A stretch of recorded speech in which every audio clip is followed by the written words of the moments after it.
What do you feel, I guess, are the strategies that the rest of us, I don't even necessarily want to say the left, but those of us who are not willing to go along with this agenda, what are the strategies that we can engage in? I mean, one of the things that I've discovered in the research that I've done for the explainer videos and things that I do is how well funded the right Yeah. is. That whole movement is. They are so well organized and so well funded, and so many of these political action committees and think tanks, and the Heritage Foundation. We could go on and on and on.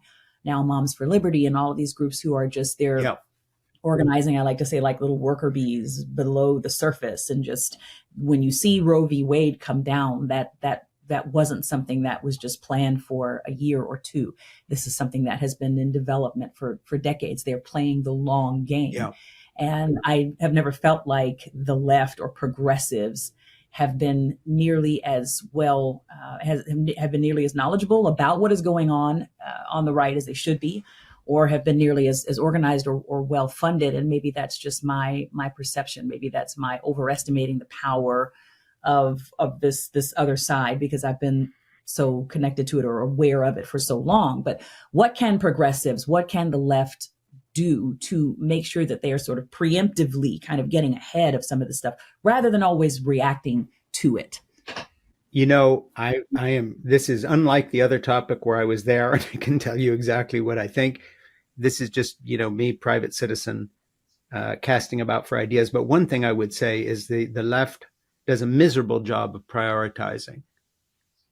Mm-hmm. And we keep serving our head on a platter to the opposition. You're totally right about the organizational function of the right and the long-term 50-year program. It's not a conspiracy. It's just a plan that worked.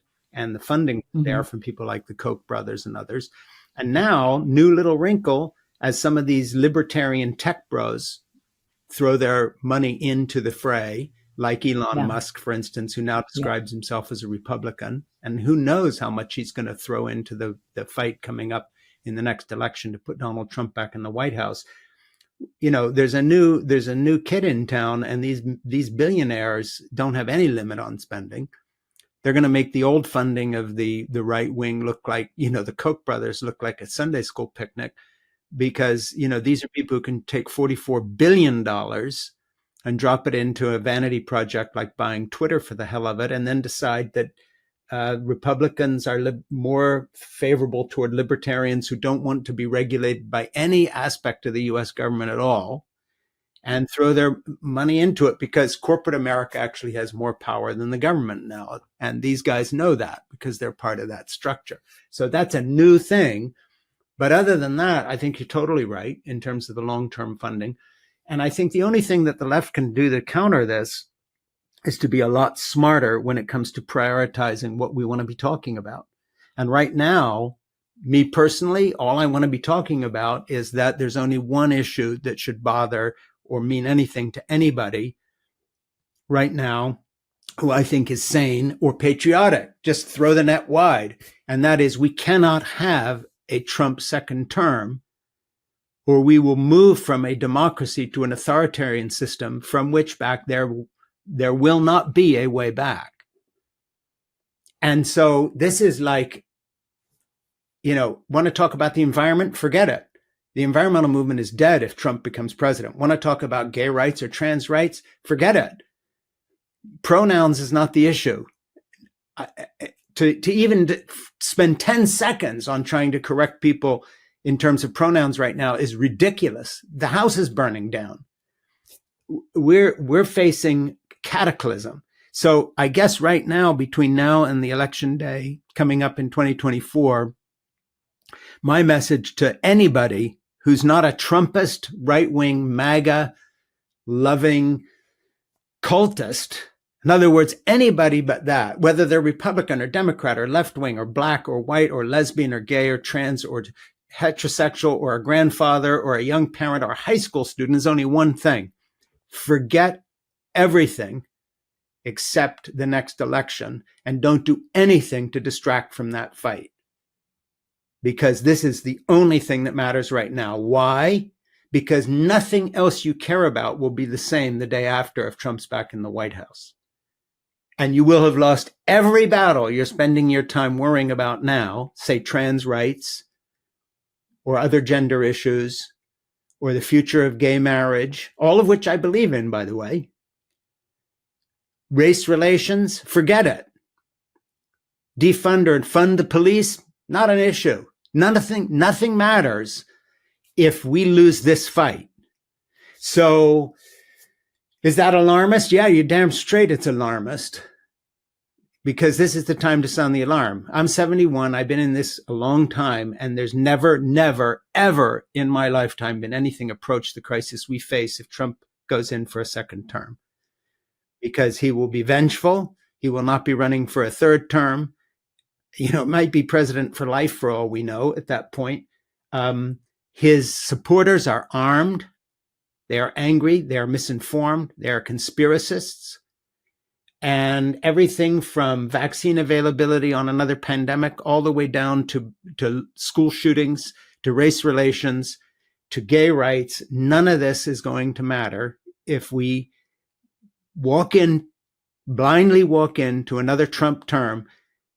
And then if you added majorities in both houses to that, if it was a sweep, and a Supreme Court position to back every single thing he does, a 6-person far-right Catholic / Protestant cultist majority, we have a prescription that means nothing else you're thinking about, I'm talking not to you now, Dara, but everybody, nothing you think matters if we lose this one. So basically, I'm the oncologist saying, you came in for a checkup on a sore throat and you don't have a dentist right now, and you need knee surgery and all this other shit. And yes, these are all real problems, but guess what? You have throat cancer. And if we don't start chemo today and radiation therapy and throw everything we've got at it, none of your other ailments matter, because you're going to be dead in a month.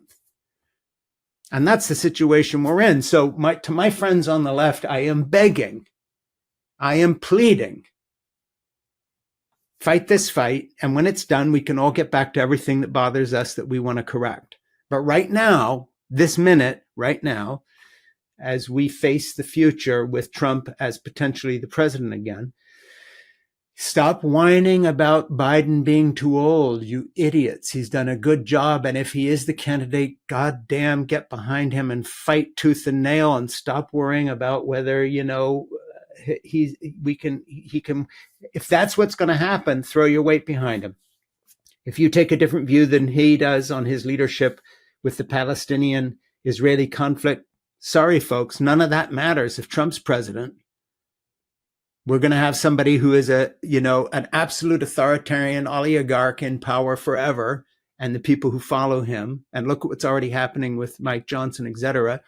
So if you care about that, get the hell out of the street, because this is a distraction. If you're turning part of the left against the Democrats based on this, and you'd rather have Trump, you're an idiot, because you think you have problems now.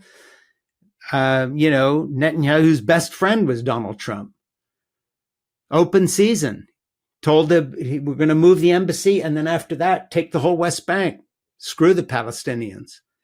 Nothing you care about is going to get better or matters if Biden loses the next election. And I don't know how many ways but sideways to say this, but if when I look at the situation, if we don't fight for this, we will lose everything. And so I would just say, hey, that's the theme till 2024. Shut up about everything else and fight the big fight, because in context, nothing else will matter. We don't have time for anything else right now. This is an emergency.